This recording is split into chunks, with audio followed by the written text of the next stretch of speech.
Alright, so Bant, Scapeshift. Those who have been playing Standard, you're familiar with Scapeshift. Scapeshift lets you sacrifice any number of lands to get lands up out of your deck. And then the combo with this in Standard currently are Field of the Dead, where you have 7 differently named lands. So when you Scapeshift with 7+ lands in play, you get Field of the Dead and a bunch of other lands to make a bunch of 2/2 zombies. This deck also has a little bit of a control element to it. We got 4 copies of Time Wipe in our main deck, alongside some Cavalier of Thorns and some Hydroid Krasis. Not a lot of these Bant versions have played Cavalier, but I think its addition is reasonable, because not only do we want to ramp past 5 like it allows us to do, but this kind of diversifies our threats post board against the against people who have been playing things like Unmoored Ego in the format. Let's replace my basics here with some of our beautiful foils here really quick. Got to do this manually, which is a little annoying, but it is what it is.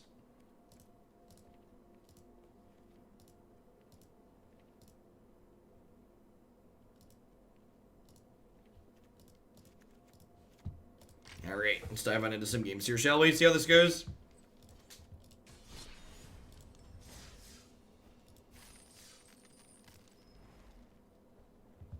Scapeshifting doesn't lower the count to 1. No, with Scapeshift, you get as many lands out of your deck as you sacrificed.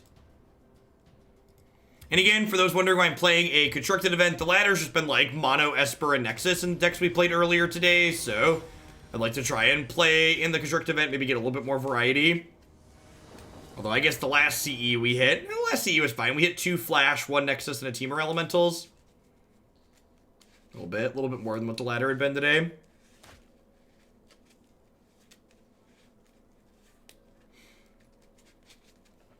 How many lands are in this deck? Something like 28. It's on 29. I'm going to keep this in my 29 land deck on the draw. Not sure how good Compass is with only 5 basics. I mean, if you have all 5 basics out, your Compass is probably flipping, right? Statistically speaking.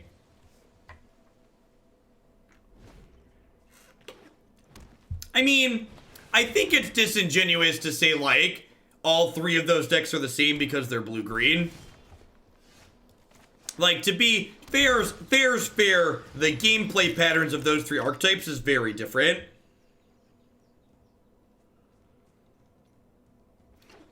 Yeah, this isn't just a card that, like, helps us in our land drops. It's a card that eventually turns into a piece of interaction, right? Which is nice.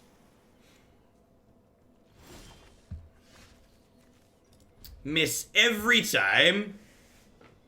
I don't think so, Dalvac. It's hard for me to know when I stream at one of my non-normal time what my viewer count's gonna look like, so if we keep floating about 1,200, I'm probably gonna be done after this one. Only like to push myself to do long days when we have a big show. There's plenty of times to do long days in the future. Monday and Tuesday next week, I'm gonna be doing long days, speaking of, because Wednesday, Thursday, Friday, I'm gonna be mostly off. I'm gonna be at Gen Con next week. Compass flipping does not trigger field. It does not exile and return, it just transforms.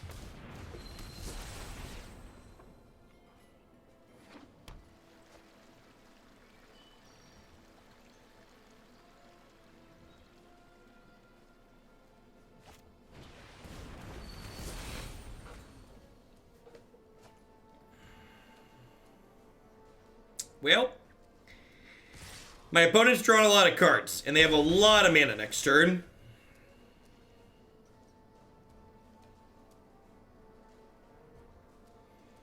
If we draw a land, I'm going to Rejuvenator. If we don't draw a land, I think I'm going to Compass. Just want to, like, make sure I hit my land drop for the turn, basically. He's dead, Jim. You've killed him. And then next turn, if I miss on a land, I can activate this and cast Rejuvenator. And then at that point, the Compass is getting ready to flip, and we can Scapeshift for a pretty good chunk. And we actually have our Samut in our hand. So if we Scapeshift on 8, Samut gives them haste, and we might be able to, like, combo kill for the turn. That being said, that might end up being a turn too slow.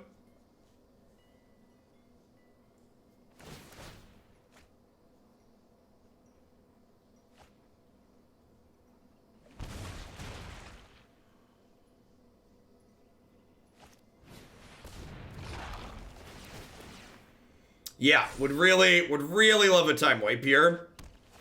We have 4 copies of that in our deck for a reason.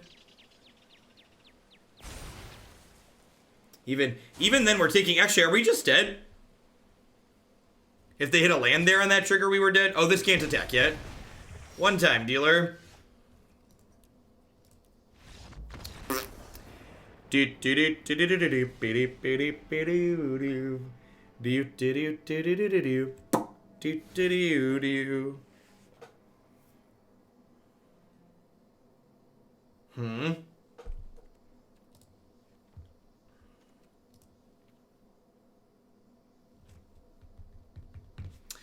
Is it crazy to just click submit here? I kind of feel like I don't really have cards in my board that seem great in this matchup. I feel like our combo aspect and our time wipes are probably mostly what we want. Yeah, I think I'm just gonna run it back. Binding seems pretty slow. And like, maybe they have Nissa, I guess?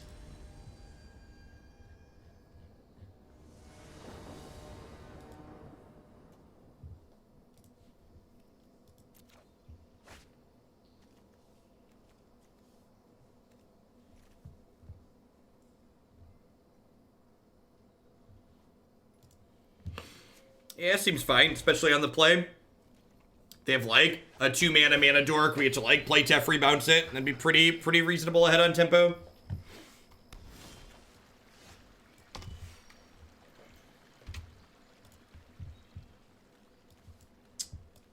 Growth Spiral makes for an excellent pickup here.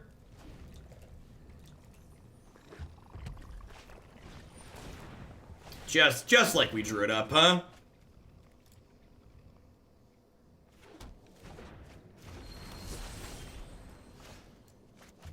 Have you considered returning that to your hand, opponent? Let's slow this down. I've got time. Oopsie poopsie. Having time wipe in the bank is pretty good here, especially at instant speed with Tef.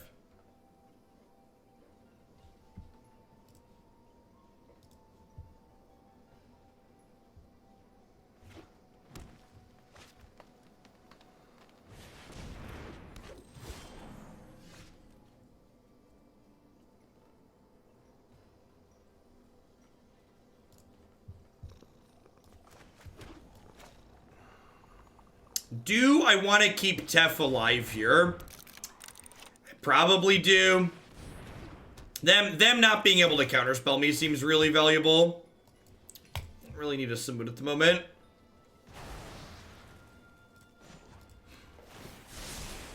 Don't worry, I got this.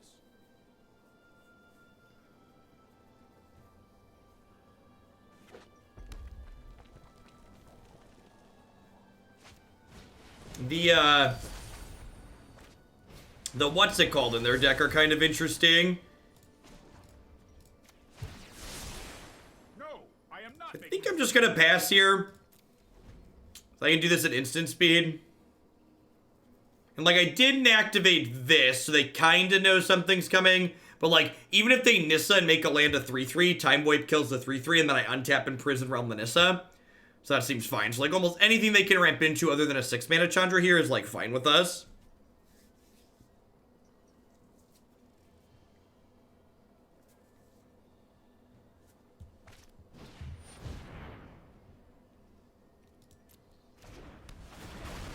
Gonna give Teferi the Cheeto fingers. What if I killed all your elementals in response? And then your Cheeto fingers did nothing! Bye, friends.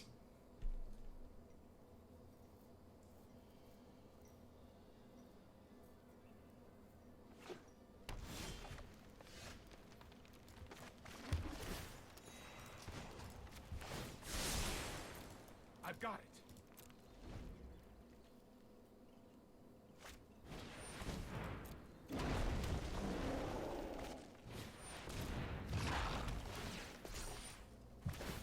Alright, so like this game is over, right? Like we're gonna play this land, flip the compass, and then during their end step we'll Scapeshift.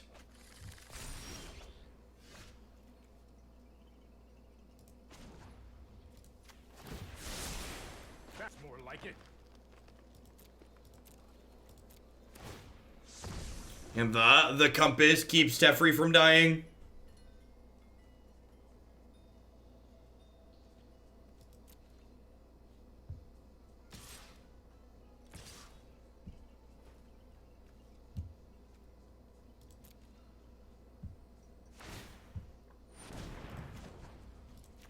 Activate my onboard trick.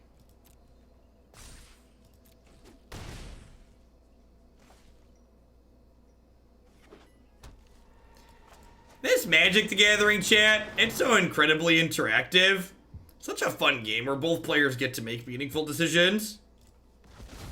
Nothing like Hearthstone.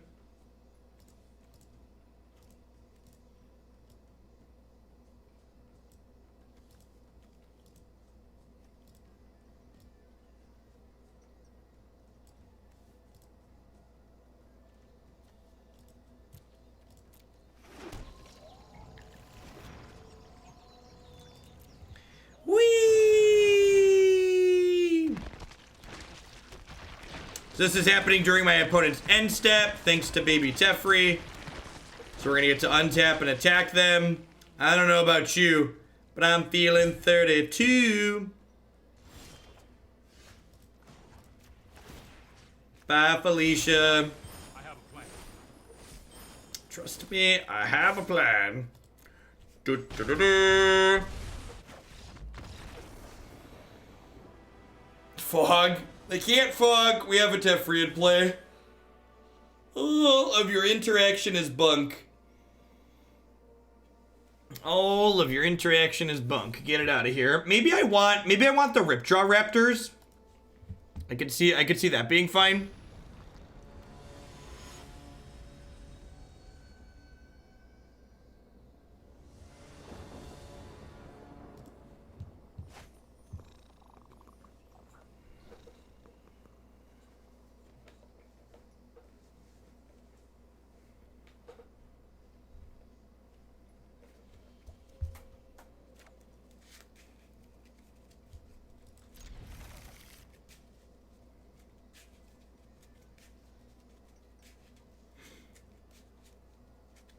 You know, and it's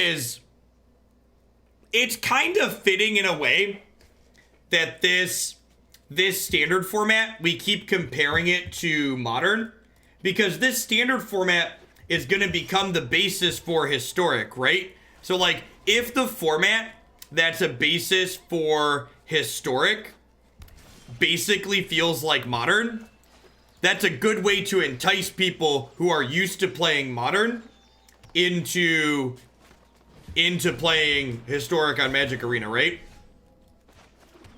I kid you not, Marty. I changed it 30 seconds before you said that. I just realized it.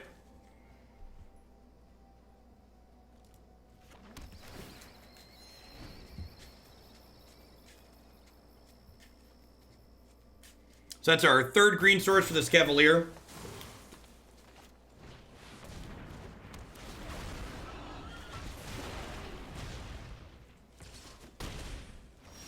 Hallowed Fountain's good this format. Y'all, listen, I am so glad that Gabriel Nassif did not register blue-white control at the Pro Tour, because now when cheeky people get lippy and they're like, blue-white control is a good modern deck, I just could be like, nah, brah. Gabriel Nassif decided not to play it at the Pro Tour for a reason. He decided he wanted to win instead of play his pet deck. But don't most people play modern for the pet decks and not to play patterns? Yeah, exactly, Hadouken. And this format has a lot of pet deck appeal in it because there's a lot of different decks that you could pick to be your pet deck.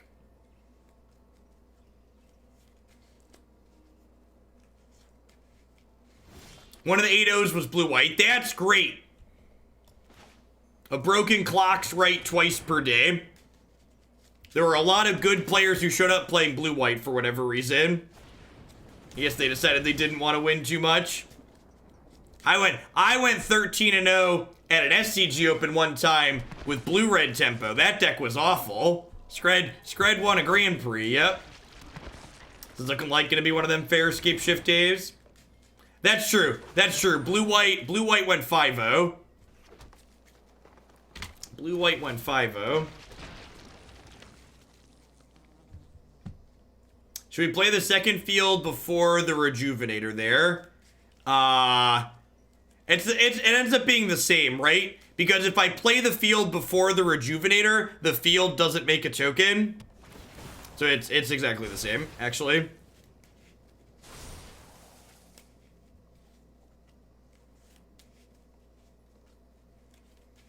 What is your plan to beat my 2/2's opponent, and how does it lose to this Hydroid Krasis?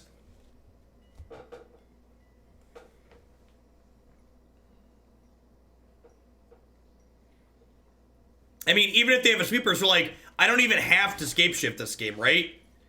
This is literally just gonna be, so I've got 1, 2, 3, 4, 5, 6, 7, 8. So let's do this for 6. Let's fetch first. Ooh, that's a good call, Nemesis. What I find on the elf could change what land I want to play. We're in an event because the ladder's just been mono Esper and Nexus decks at the top, and I got bored of playing against them.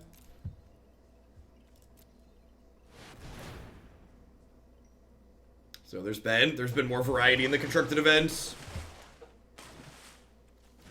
Samut is on fire. Doo doo, doo doo, doo doo doo doo doo doo.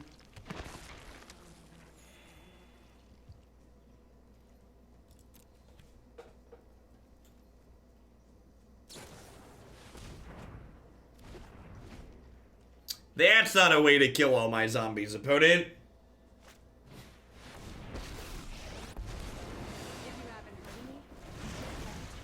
Oh no! They killed all my zombies, chat. How can we ever win the game now, chat?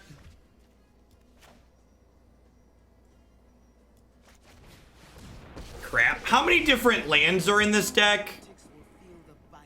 How many different lands are in this deck?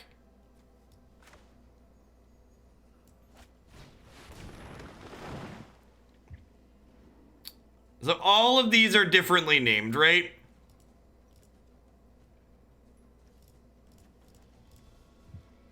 I'm gonna assume there's 4 differently named left in my deck plus 2 fields.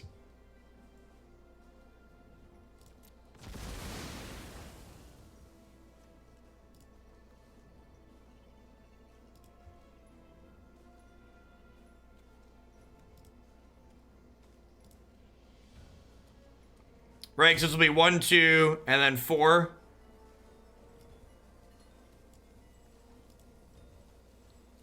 I don't think I messed that up. Alright, we did it.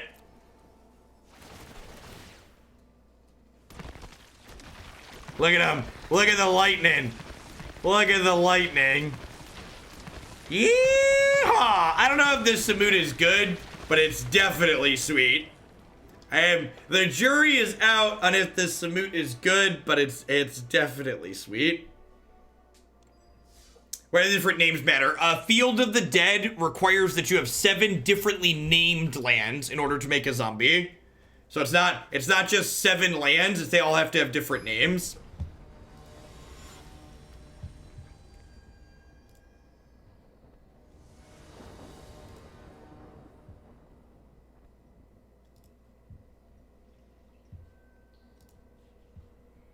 Is it better to donate bits, or dollars for decks? Whatever's more convenient for you, Coast Left.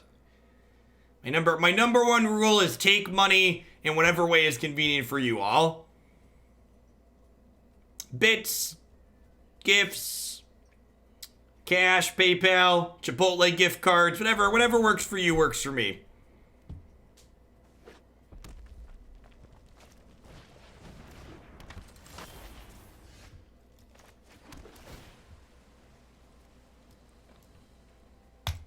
Ew, Chipotle. It's okay to be wrong. It's okay to be wrong. Do you accept Google Play gift cards like the IRS does? Maybe for some amounts.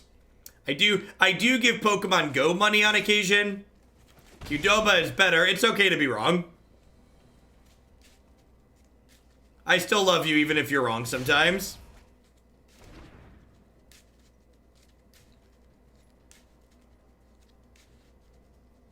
Pineapple on pizza is excellent. There's two types of people in the world. People who like pineapple on pizza and people who are wrong. Make sure you're in the right category, chat. What are the odds my Bant Guildgate deck can beat Mono Red on the draw? Feels like a low probability.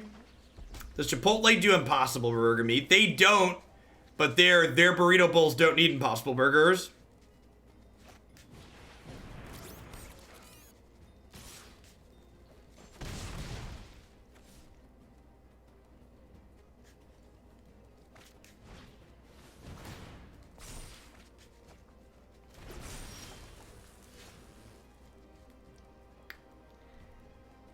They probably know what we're doing, but I'm going to concede here and not fully show them. Feels pretty dead.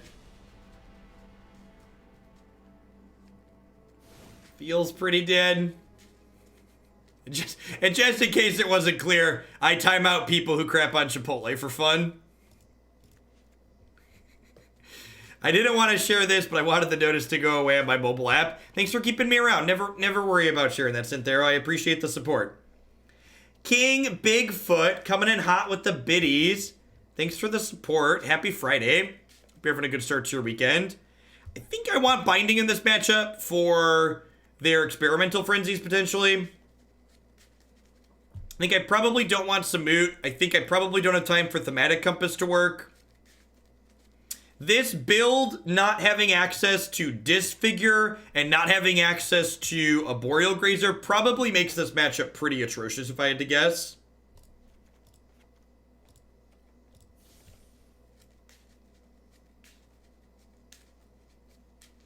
You played Bant Ramp yet this season? Yeah, we played a couple of Bant manipulation decks at the very start of the season. Sweet plus salty is delicious, which is why pineapple on pizza is great. Fully agree, Marty. Fully agree. All right, well, we have another Guildgate start, but I've got double ramp spell and a time wipe, so maybe. Oh, I missed a donation. I totally did. Thank you, Koslev. Let me pull my dashboard up here. I need to set it back up so a noise plays.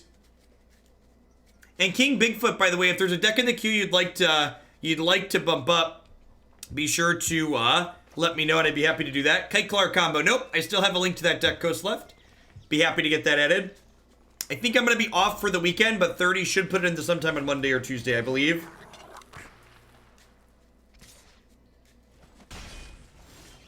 Chocolate on pizza. That might be a bit much.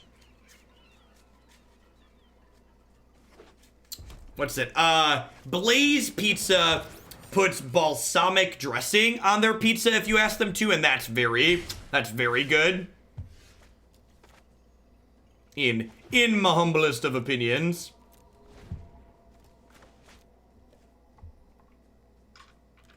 Are there any more sack outlets in Jeskai? There are not.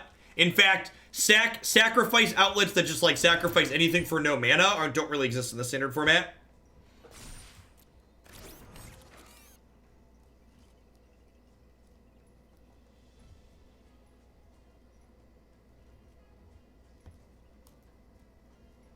So, we don't have an untapped land with which to time wipe next turn, unfortunately, so hopefully we draw one of those in our next two cards here. If we miss on an untapped land, we do have Ripjaw Raptor at least, so we've got that going for us.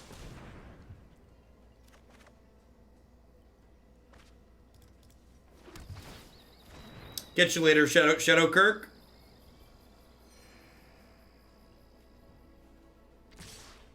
Pizza with Nutella and fruit instead of tomato sauce and cheese has been a good dessert. That sounds reasonable.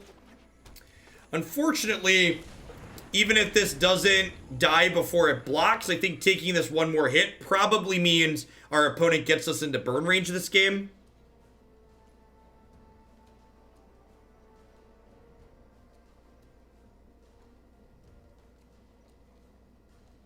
If they have, like, even a deal 3 burn spell here, lets them use the Firebrands to kill this, but I guess that lets us draw 3 cards too, but we're going to 7. Alright, that's an Experimental Frenzy, and they've got double Steamkin in play. Yikes.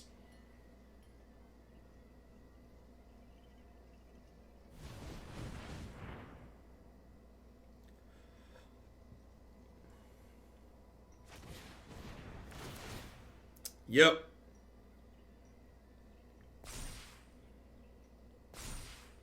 Depending on how good this frenzy is, we might be dead here. Scale of 1 to dead. What are we working with here, opponent?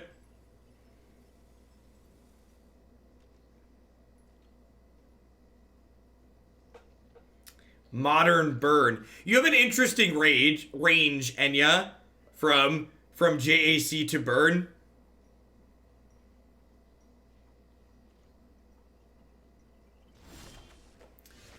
Wow. Huh. Alright. Oh-ho. We're halfway there. Oh-ho. Living on a prayer. Take my hand. We'll make it, I swear. Oh-ho. Do-do-do-do-do. Be-do-do-do-do.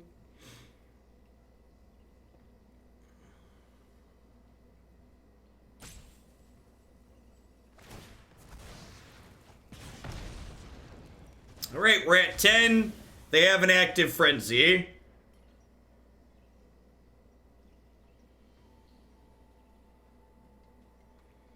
We unfortunately only have 5 differently named lands in play right now. Why not attack? Because I didn't want them to double block and eat my Ripjaw.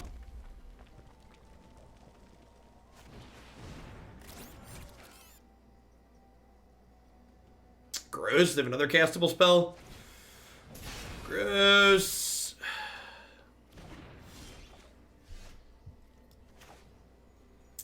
Alright, if we find a land here.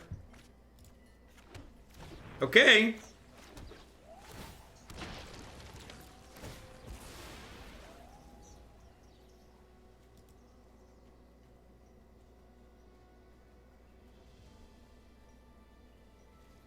Ah, the client lag is back up a good amount in this latest patch. How many gems was it to foil out the aristocrat deck? I'm probably happier not knowing. It was done slowly over time.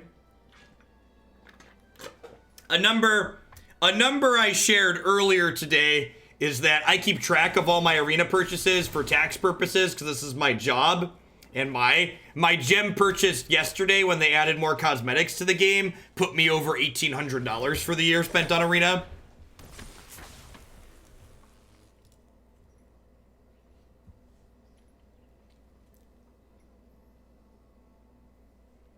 Basically, what I'm saying is, I'm a whale.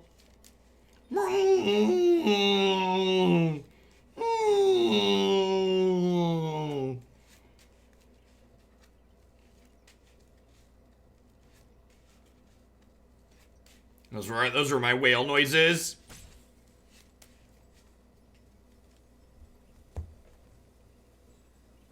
That was terrifying.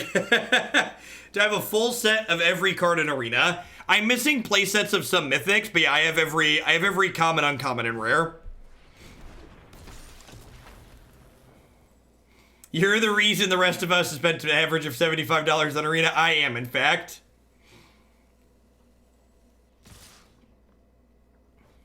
Yeah, correct. I agree. From a self-employed perspective, $1,800 is not really a lot for my job.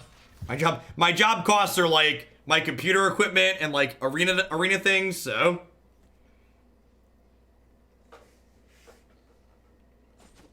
Although we are going to spend some money building my new office here soon, which is exciting.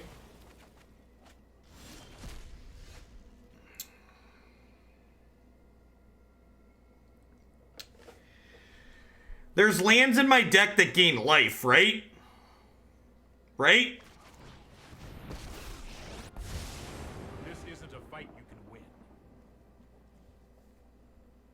I have 8 lands here.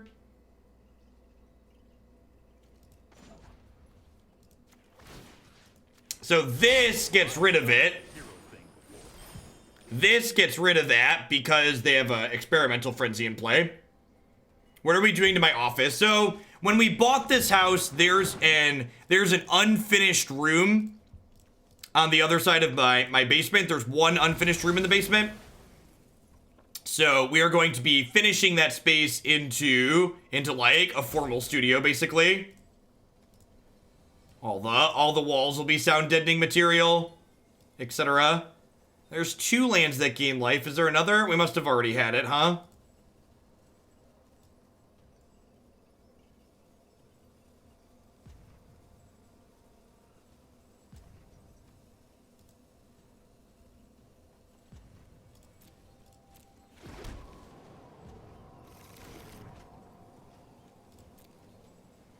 All right, up to 4. Yes, yeah, I've seen some Plaza of Harmonies in this list. My wife and I doing ourselves. We are not. My father was a union carpenter, and he still does some remodeling and home improvement stuff. This will be one of the bigger jobs he's done recently, but he's gonna be coming down for a week to help us do it up right.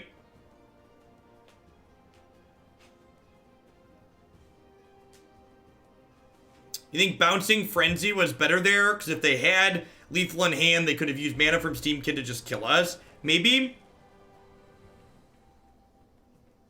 That's probably a fair assessment.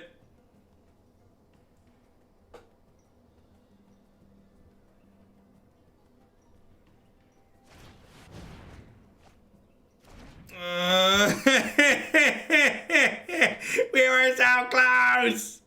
We were so close!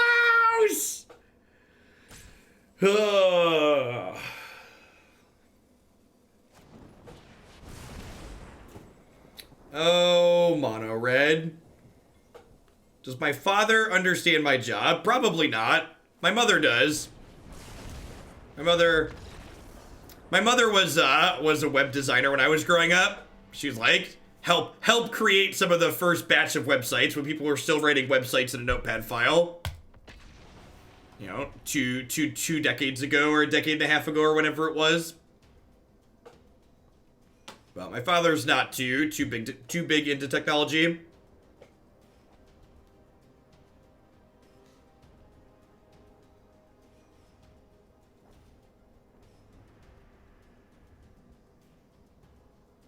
Do you bring in Cerulean Drake against Feather in the Field deck? Definitely Rexbox.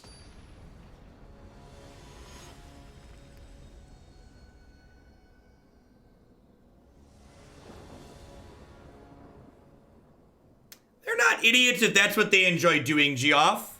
Never yuck someone else's yum. It's okay for people to like things that you don't like, and it's okay to not treat them poorly because they like something different than you. What about Trophy? Yeah, you just it's an all Doomblades on deck matchup, Rexbox. You bring in the Noxious Revivals too.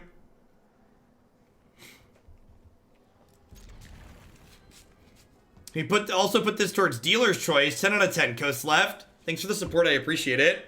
And Keller, thanks for the brand new Prime support.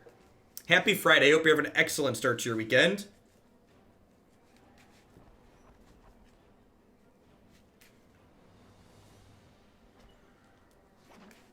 Yeah, but it's like, it's kind of silly. In my opinion, I understand why. Like, I would also think it's silly to watch a rerun because, like, you could just click into their past videos and click around wherever you want to see without having to wait for it to play through.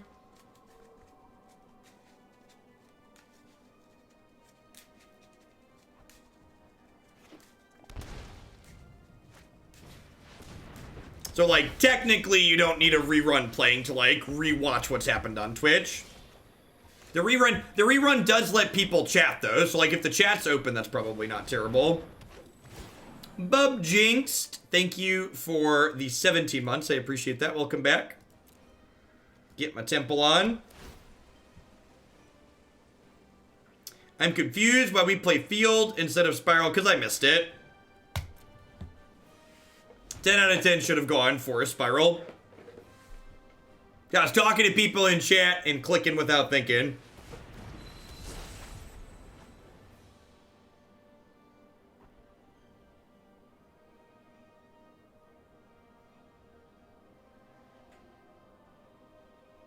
I'm not gonna be adding any consistently late streams to the normal schedule. However, they will be happening sporadically as time permits. So like next week on Monday and Tuesday, I guess I shouldn't say never putting them on the schedule. So like next Monday and Tuesday, I am gonna be running late because Wednesday, Thursday, Friday, I'm gonna be off for Gen Con.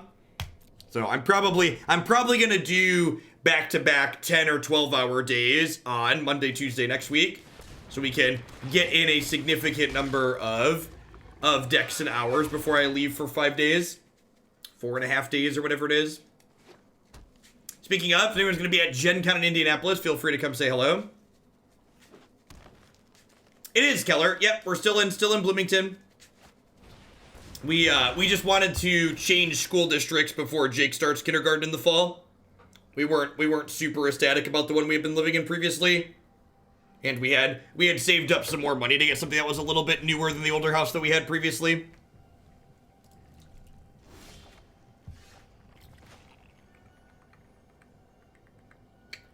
So if I do this, I can fetch up a basic island, which then lets me growth spiral in this Field of the Dead, which is nice.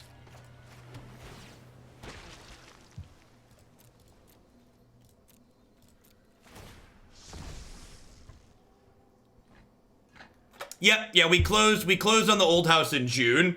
So we had both houses from January to June because we had to get some people in to do some work at the old one.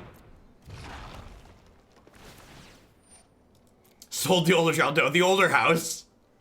We were floating both of them for a short while there, which is not pleasant. Maintaining 2 yards and worrying about stuff getting broken every time a storm blows through is not great. Not to mention the mortgage cost. I also wanted to be on the board for Cheers, more for Dealer's Choice. Thanks, Ghost Left. Well, they've got a lot of life, so the Scapeshift's gonna have a lot of work. Well, Twitch thinks you have Twitch Prime, Stamp It. So I don't know if you do, but Twitch thinks you do.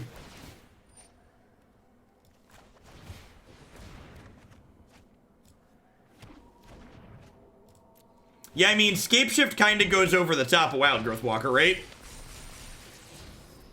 I guess, maybe? Maybe?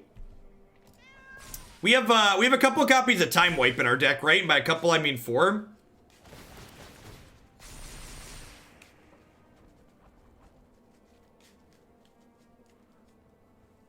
Field of the Dead should be legendary? Yeah, so should Valakut. Good golly.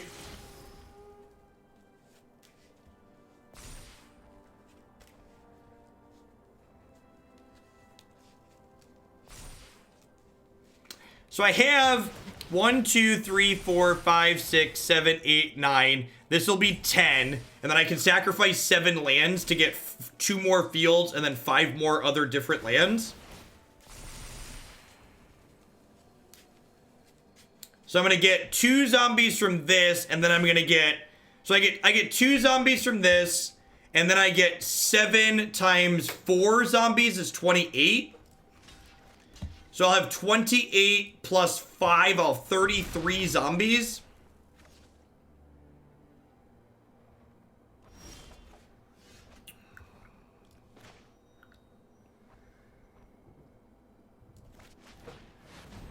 Nothing but net.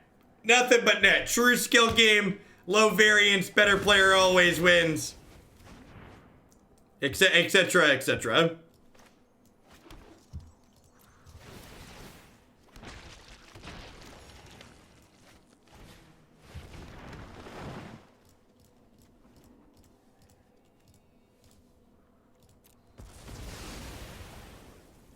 Why not? Why not both, chat? Why not both?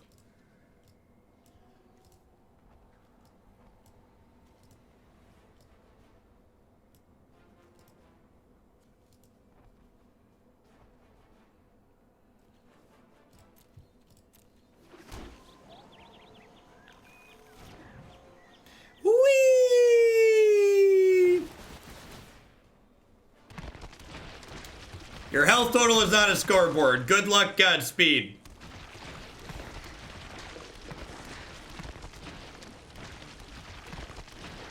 Have a good one, Shenanigans. Catch you on Monday, hopefully. That's true, actually. If they hit command, if they have Command the Dreadhorde here, they get to do it all over again, right? If they have Command the Dreadhorde, we're actually behind. This is Battle Slayer magic, so do you have Command the Dreadhorde? If they have Command the Dreadhorde, they just pick all of these back up, right?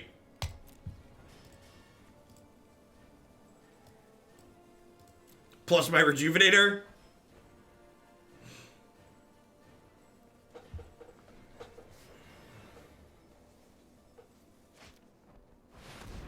Oh no! The final countdown. Do-do-do-do. Do-do-do-do-do. Do-do-do-do-do. Be-do-do-do-do-do. Do-do-do-do-do-do. Be-do-do-do-do-do. Swings bigger than you will find on a Giant's Playground, chat. Swings bigger than you will find on a Giant's Playground. Do I play the Rejuvenators? I think I just do this.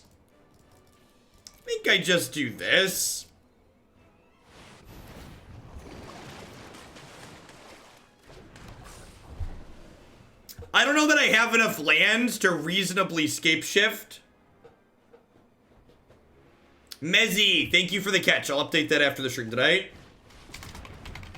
Update.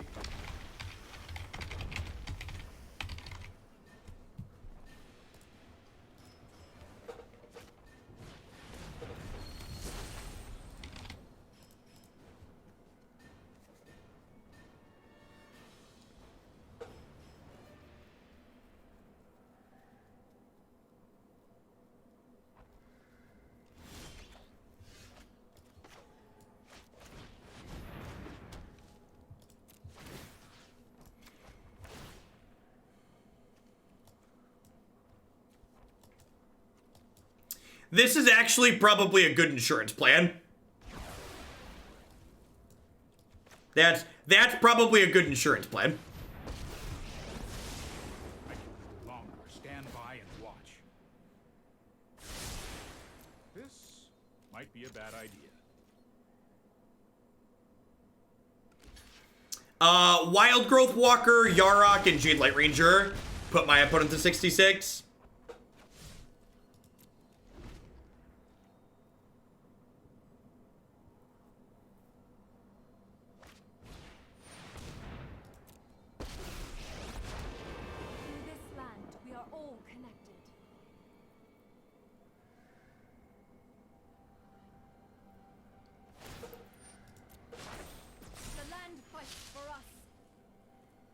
The land fights for us. You have another finality here.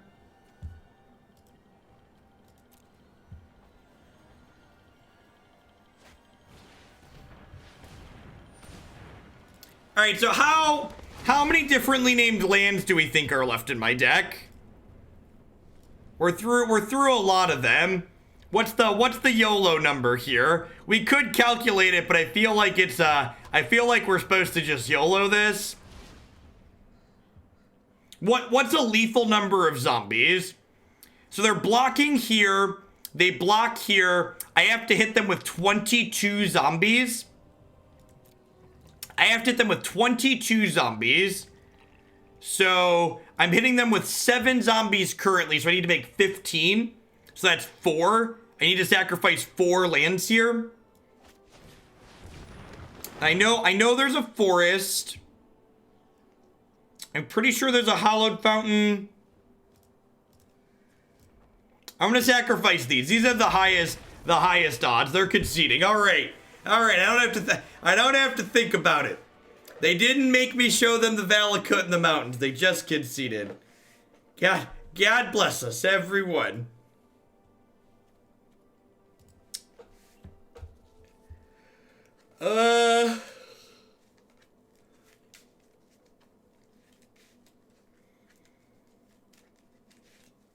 Man, they're probably gonna unmoored Ego as post board, right? I should probably board in these Veils. Veil counters on Mortigo. Prison Realm's probably not very good against the Assassin's Trophy colors. Do I want some number of negate for this matchup? I feel like Thaumatic Compass probably isn't very good. I'm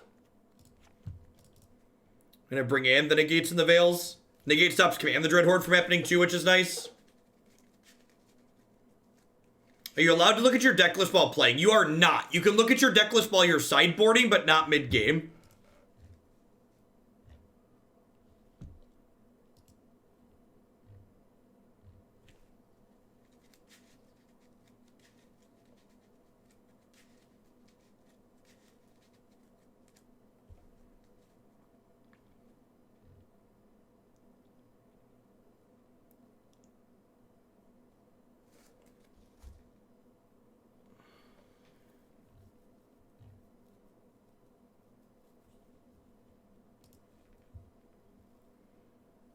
Veil doesn't stop Command, Veil stops on Mortigo. So negate stops Dreadhorde. If I said Veil stops Dreadhorde, I misspoke. I meant negate stops Dreadhorde. Veil's coming in for their counter spells, their Unmortigos, and possibly Thought Erasure or Duress.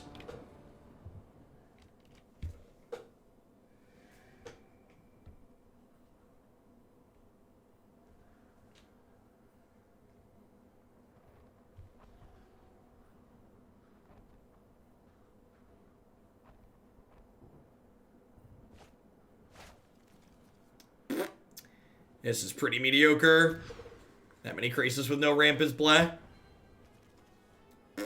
This hand's got 2 non-foils in it, so I think we can do better than that. So I'm going to go to 5 here.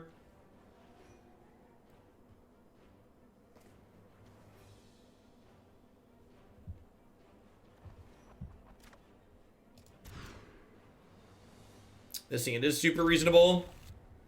I'm going to bottom Scapeshift and Rejuvenator here.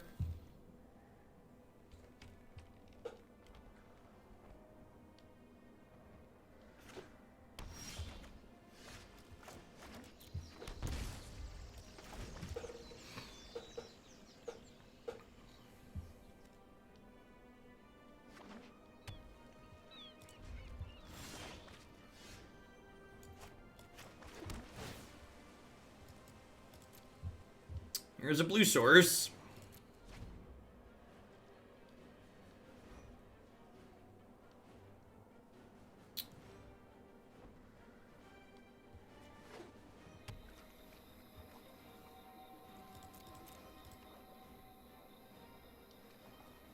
What card would I suggest for Boros Feather against Scapeshift?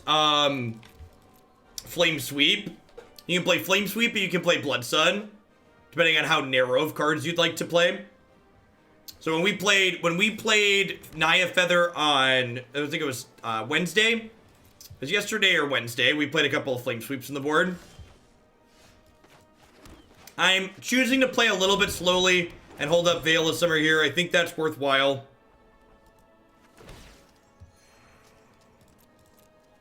Yeah, Blood Sun. Blood Sun's a card that you can bring in against Nexus of Fate, which is nice.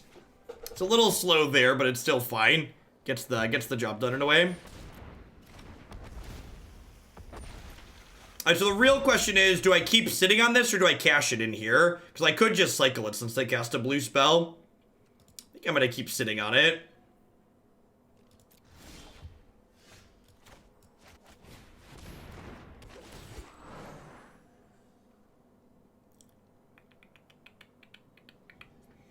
I get the second Field of Dead for now.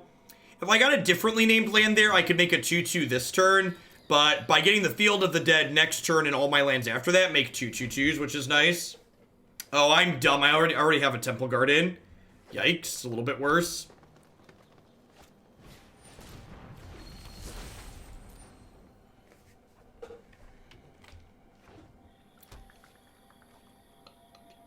They play out another creature, I'm probably going to time wipe.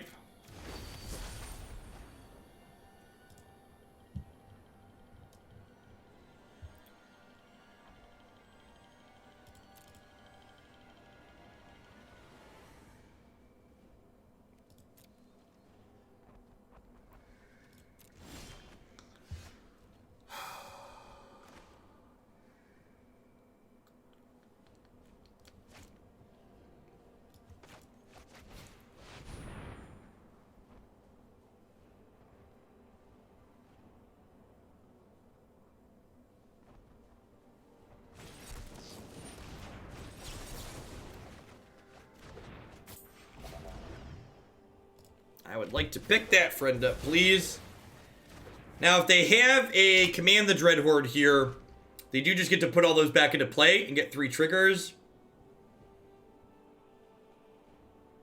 But they're not gaining life back from that. I elected not to play out my Temple Guard in there because it doesn't give me a differently named land, so it doesn't trigger the Field of the Dead. I mean, even if we get egoed at this point, we're still in a pretty good spot for winning the game because I have 2 fields in play. So, like, exposing myself to ego there is not really a big deal.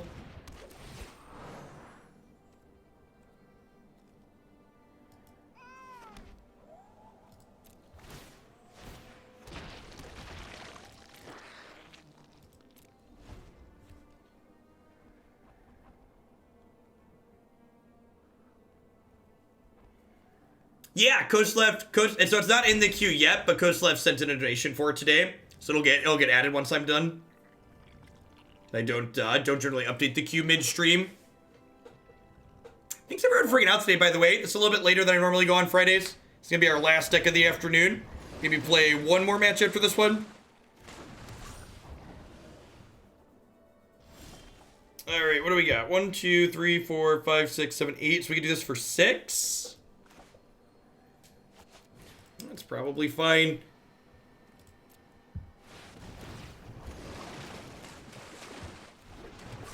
Teferi's a sweet draw because he lets us escape shift at the end of their turn. Well, Teferi's never sweet, but he's a good draw, I suppose.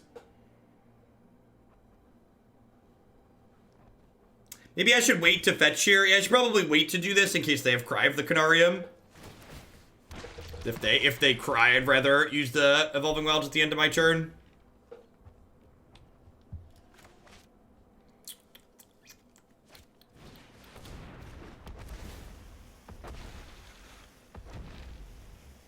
Is a sickness-inducing draw.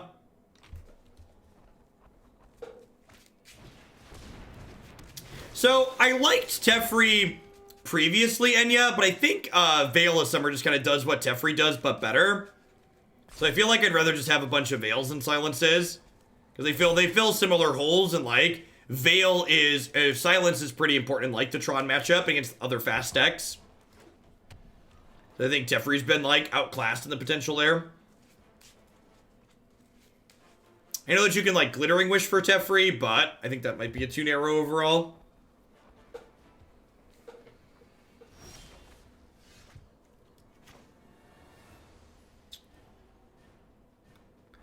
So I can play Teferi, bounce Hydroid Krasis, and then play Teferi plus him.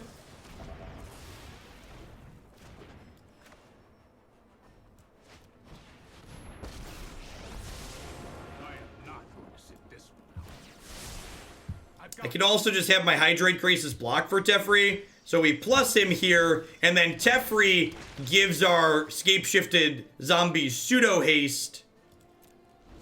So we're gonna sacrifice 1, 2, 3, 4, 5, 6, 7, 8, 9 lands here. Make a bunch of zomboys and girls, which should be more than enough to attack for lethal here. And the keeping Teferi in play means they can't counterspell us, because Teferi's an interesting and interactive Magic the Gathering card. So they can't counterspell us, and him locking them out of instant speed stuff means that they can't play a sweeper. Or means that they can't counter. Ugh.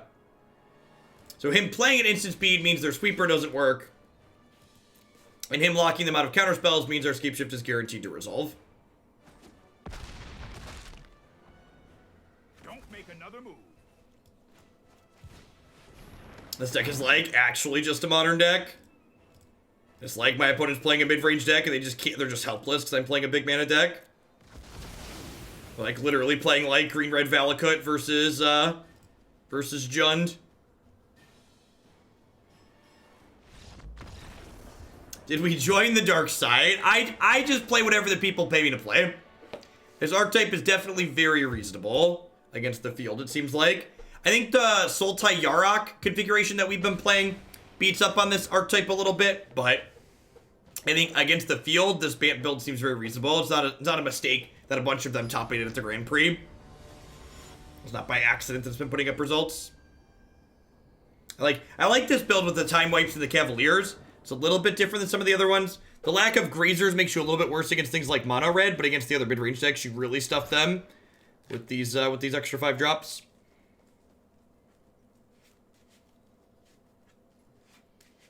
How good is Flame Sweep against this deck, though? Not very when you have 3 mana Teferi in play, and you end step the Scapeshift and then untap and kill them.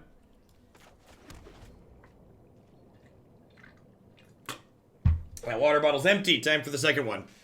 Backup bottle. Sha.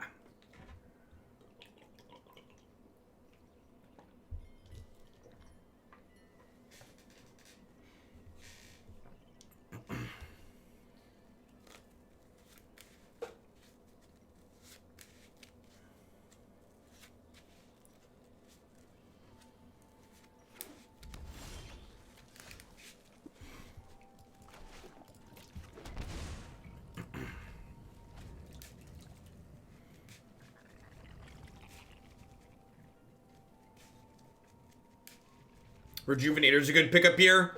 Get to spiral into this plains, or hopefully we draw a tapped land. Just spiral that right on into play. Looking to draw lands the next couple turns. Alright, LD Pig.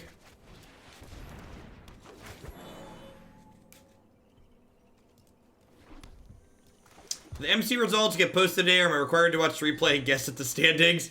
There should be formal standings on WotC's website. Mountain, no plays. They're playing like a big red deck, or are they playing a red aggro deck that kept an awful opener? Could be either. Either way, turn 4 Thorn Cavalier here. Probably gonna be pretty good.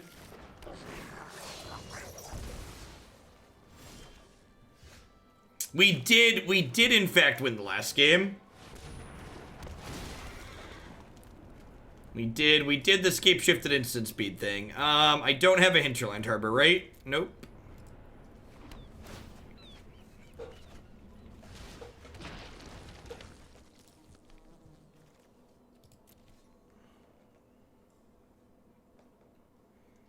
If they, like, have a lightning strike here and I block with Cavalier, I get to, like, probably pick, Rejuvenator back up and dig for more lands.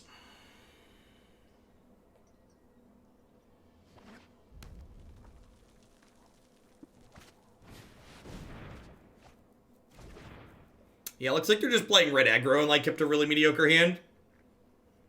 Yeah, the stat line on this card is really big. The 6 point of toughness is huge in this format. Against monster style decks like that, especially.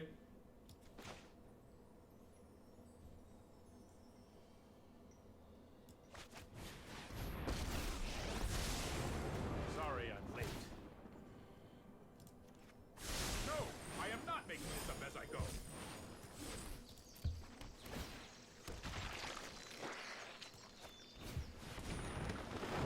So, post-board, they might be able to interact with a bunch of 2/2s. Game 1, they should just be dead.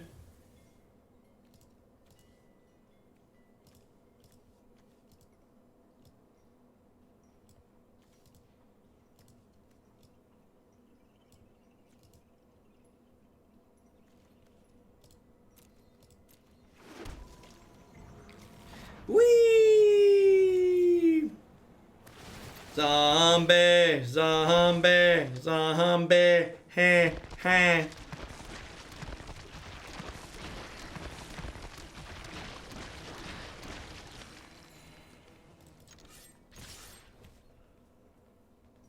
This is all I've got. Your move, Yugi boy. As you will.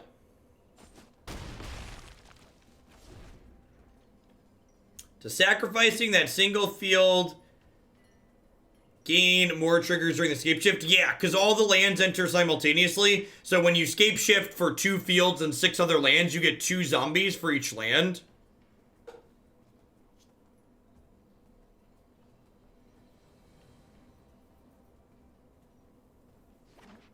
It's actually strictly incorrect to take all of the lands that give me life here, a pile of Blood Moons. In fact, I'd argue it's strategically optimal to not get all of them because my opponent is guaranteed dead here, and them not knowing how much life I can gain off of Scapeshift is ideal. So, by not getting all my life gain lands, I give my opponent less information about my deck for the future games.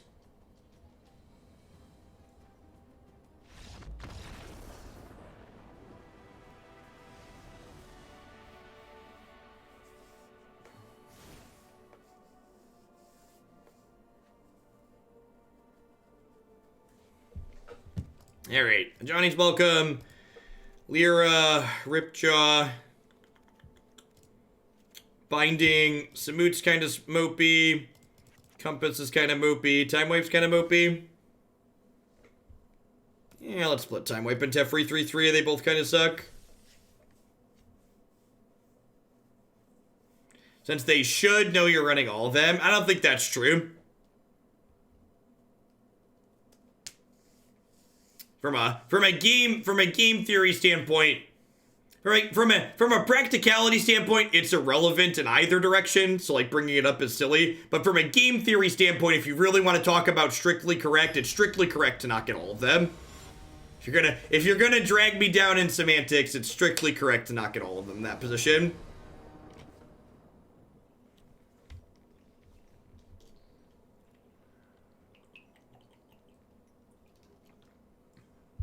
Sakura Tribal, could you imagine if Farseek was in this format? Does anybody else remember when last time we had Shocklands and we had, like, Farseek alongside them? It was pretty good.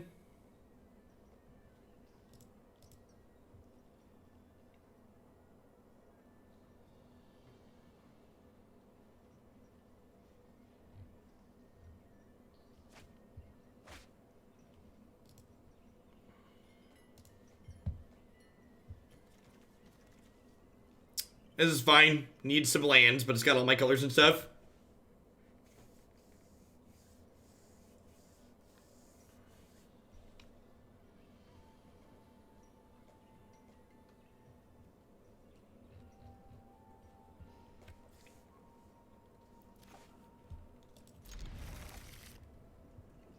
Two mana generic ramp spells tend to not be good for the format. A lot in the same way that Land Worlds is not good for the format. Having 2 mana ramp be conditional around creatures, I think is ideal for standard. I think the play patterns that cards like Farseek and Rampant Growth tend to generate tend to be not ideal in a very similar way to how Land War Elves is not ideal. Yeah, Rampant Growth gets a basic.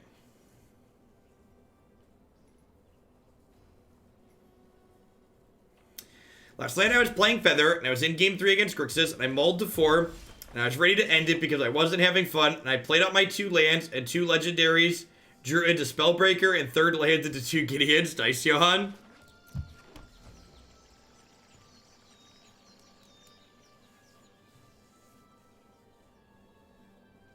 For reference, I think 2 mana creatures like Incubation Druid and the Elemental, or like effects like Elvish Rejuvenator, I think these effects are fine. I think the timing and the lines, like, this is hard to interact with, but it's slower. And then you have effects like the 2 mana ramp creatures where they're easier to interact with, but they're faster.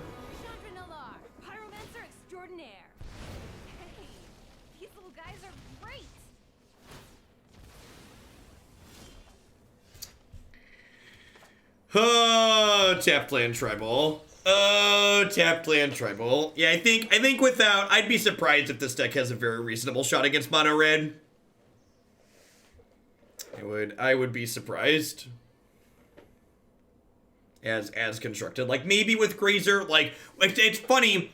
I'm comparing this to the Sultai Yarok deck we've played a lot. One of the things Grazer does a lot in that Sultai deck is it simply lets you play your 3-drops on 3 consistently in spite of all of your tapped lands. Like, triple tapped land openers are not very uncommon out of decks like this. So, I do this and try and hit a land so we can time wipe Lyra next turn. I also gain 1 with that, so that's nice. We get to gain 1 with that. Look at that, up to 12.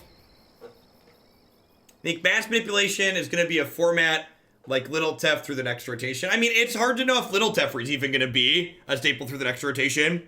They could potentially push this card out by aggressively printing creatures that have come into play effects at 2 and 3 mana.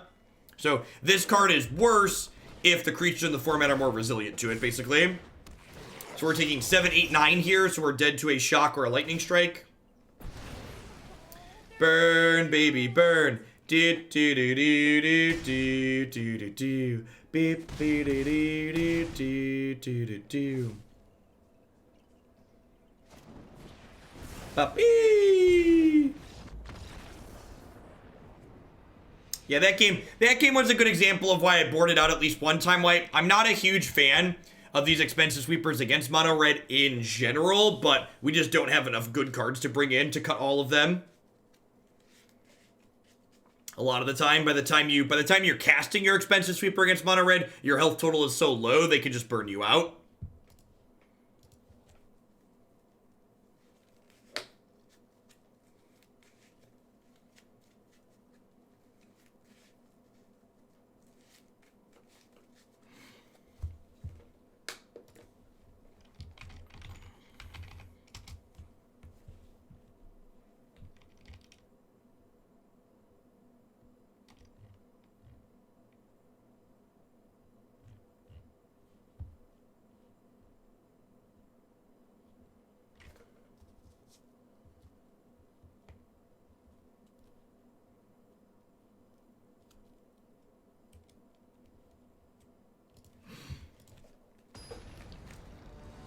Do I have a primer for Titan Shift on your page? It's seriously cheap for me online. No, I think there's a Naya Valakut deck on my website, but in general, especially the straight red-green Valakut deck, I find the play patterns of that archetype incredibly tedious, so I tend to shy away from playing it. It's a deck that I usually don't accept. This hand has a bunch of tapped lands, but one of them gains me life, and I have Prison Realm and Hydroid Krasis to maybe help me stabilize, so I think we're going to give this a shot.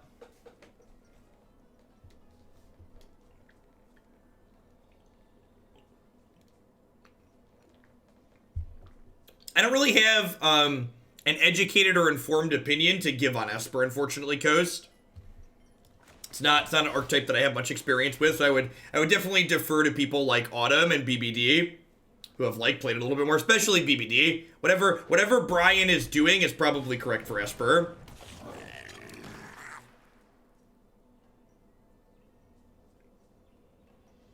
Or whatever he says is canon.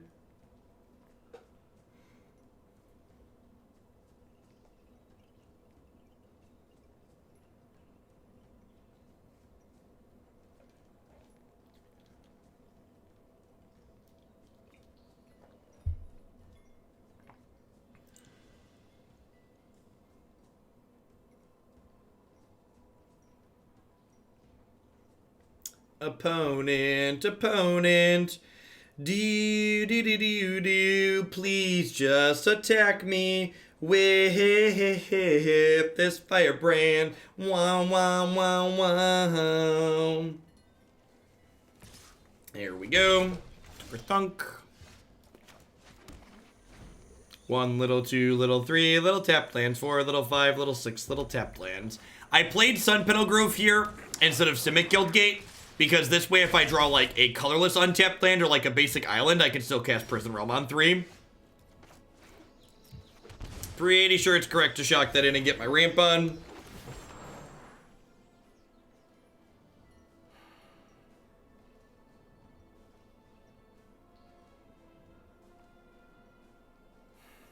Field Forest means that this Hinterland Harbor comes into play untapped, which I think is important here. So, like, next turn I can, like, play a 4-drop, play a tapped land. Then the following turn I can Hydroid Krasis for 4 and draw 2, gain 2.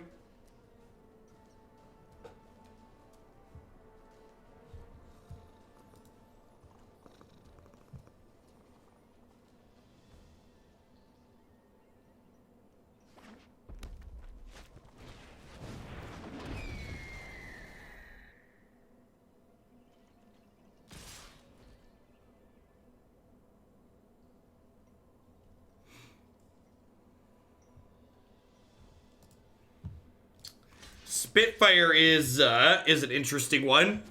That's probably worth sliding under an Ixalan's Binding. One question I have to decide here is, would I rather prison... I think I'm supposed to prison realm this and hold this as a hedge against,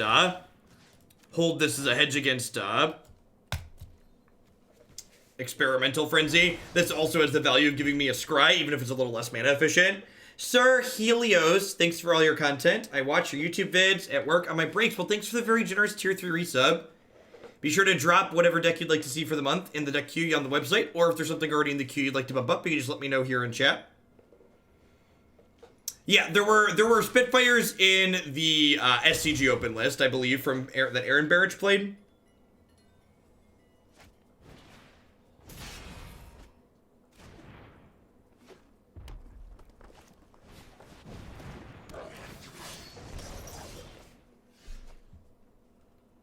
Okay.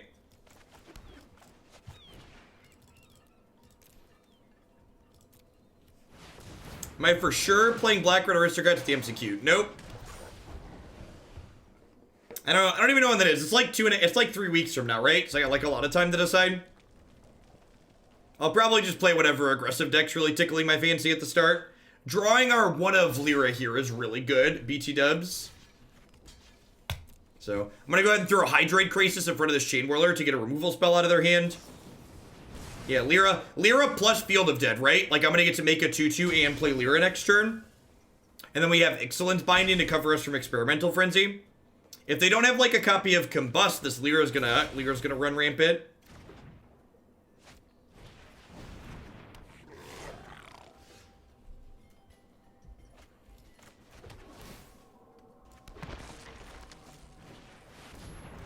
So Ember Hauler means that any Shock or Lightning Strike can kill my Lyra here, because they have 2/1. If they don't have a burn spell in their hand, Lyra's gonna give them the business. And if I get even just one turn of breathing room here, getting to make more zombies and draw more cards with Teferi is gonna do a lot for us.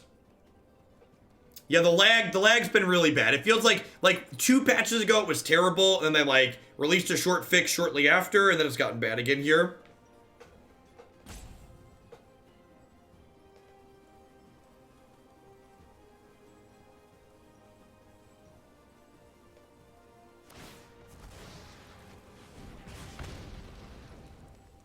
Hopefully it's like a lightning strike and then they can't cast the Legion War boss.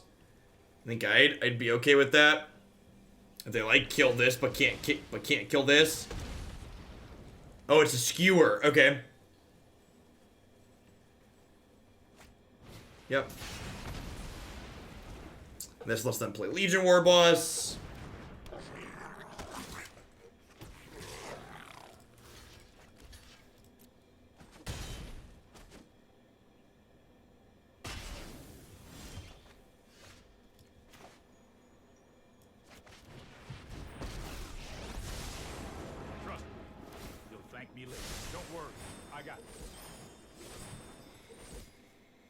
Alright, so I'm going to do this first, because I could find another Field of the Dead. Alright, Evolving Wilds is still 2 zombies in a roundabout way.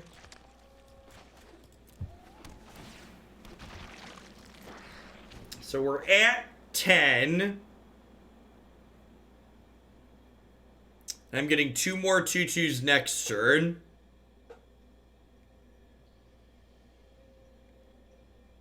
Might be able to sneak this out because we were on the play.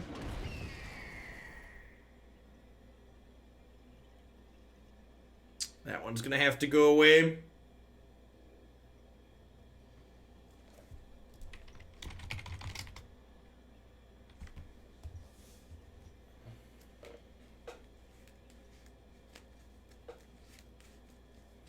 They're debating if they want to attack with the Chain Whirler and trade it for a 2/2.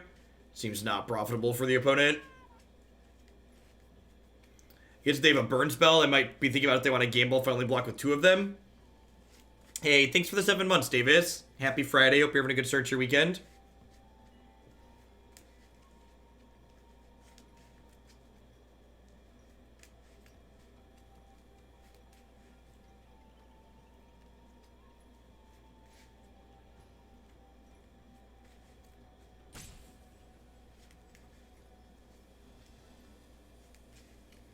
What's your stance on the red deck that have staying power against the field we've seen so far? It's tough for the red deck to ever be truly terrible. Decks like the red deck and black-red aristocrats that like punish people when they stumble are like always reasonable around the fringes of the format. There are always going to be people that like get a little bit too greedy and spend too many cards like trying to beat up the other mid-range and control decks that like don't respect the aggressive decks enough and end up getting run over. Especially with really powerful cards like Experimental Frenzy and Light at the stage to keep the red deck going. It's got a lot of reach in places that otherwise wouldn't be able to keep up.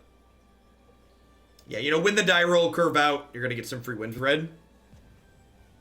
And honestly, I think that's a good thing for the format. I think having some kind of peak aggro deck that, like, keeps people honest from just, like, making it a mid-range arms race is important. Speaking as someone who's played formats where that's not always the case, I think I prefer it as is. I think I'm just going to go ahead and do this. Crack this, get a friend. You got a zombie, do-do-do-do. We got zombies. They'll always play a bunch of Scrylands and their tap lands like us. To be fair, so one of the things that's interesting about decks like this, where you don't really want to think about it as we're playing X tapped lands. This deck's playing so many lands that you want to think about it in terms of we're playing X untapped lands. You kind of want to compare how many untapped lands this deck has versus how many untapped lands other decks have. Because we're playing 29 lands, we can afford for more of them to come into play tapped. Yeah, actually. So, like, if this gets to 3, what we'll probably do is, when this is on 3, we'll down tick it, bounce the Prison Realm, and then we'll play the other Tef and bounce the Spitfire back to their hand since they can't recast it.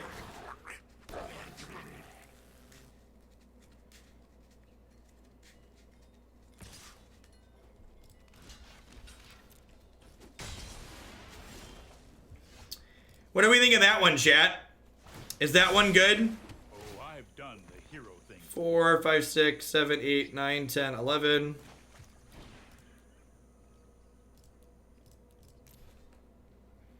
What fairy tale are you most excited to see get the magic treatment? I don't know.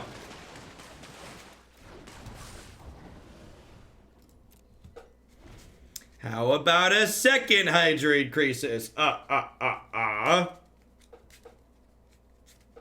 So, attack for 9, play second Krasis with X is 10, ... profit.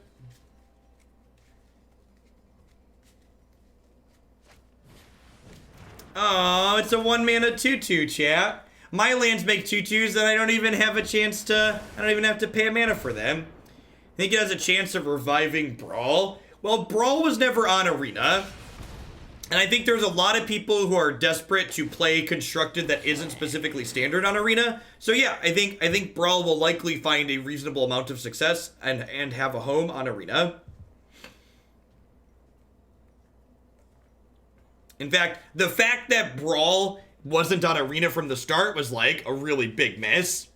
It basically felt like it was designed with Arena in mind.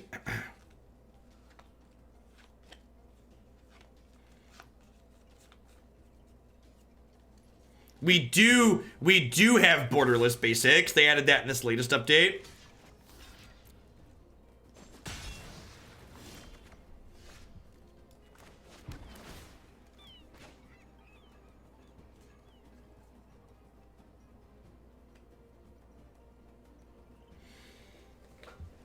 And for my next jellyfish,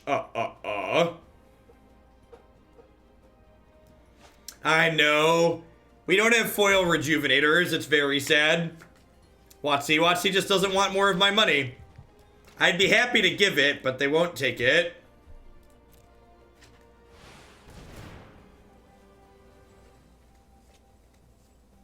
Yeah, I don't know how much Brawl will play on this stream. I feel like Standard and Historic would both have to be really bad for me to dip into Brawl. Because I'll bet Brawl is only going to be best of 1 on Arena, and I'm really not a fan of best of 1 Magic regardless of what the format is. Whereas, like, Standard, obviously we can play best of 3, and I assume Historic will have a best of 3 somewhere as well. Elvish Rejuvenator is a high-level foil for Mastery Pass. I don't think that's true. I'm pretty sure when you click the foils, it gets rid of it. And if they have a Mastery Pass foil, it tells you you can get it from somewhere else. We can double check here in a second.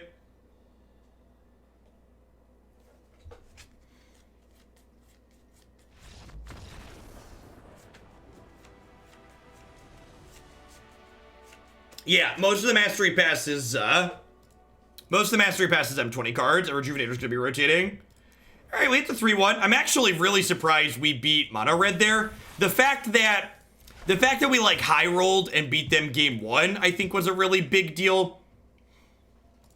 I feel like if I was expecting more Mono Red, I would probably build this a little bit differently. And there's a lot of variation in these Scapeshift versions. Yeah, no elf. There's a lot of variation in the ways you can build these Bant decks, just like you can build the Sultai decks, but I think if you cared about the Mono Red matchup explicitly, you'd probably want to drag the curve down, like probably some number of like compasses or time wipes and like play some Arboreal Grazers as an accelerant that also like helps us block. But I think if you're hedging like other Scapeshift variations and mid-range and control decks, this configuration seems very reasonable. When I first looked at this, I thought the one of Samut was kind of cheeky and silly. But I think the way you're supposed to think of this Samut is Samut isn't a one of Samut. He's basically a 5th Teferi Time Raveler in a way. Because what Time Raveler enables this archetype to do is it lets you end step Scapeshift to effectively give your zombies haste. And Samut is just a more direct way to do that. So Samut lets your Scapeshift effectively kill them almost as soon as you cast it. Just like Teferi does. So, I think if you're looking for a Bant Scapeshift variation,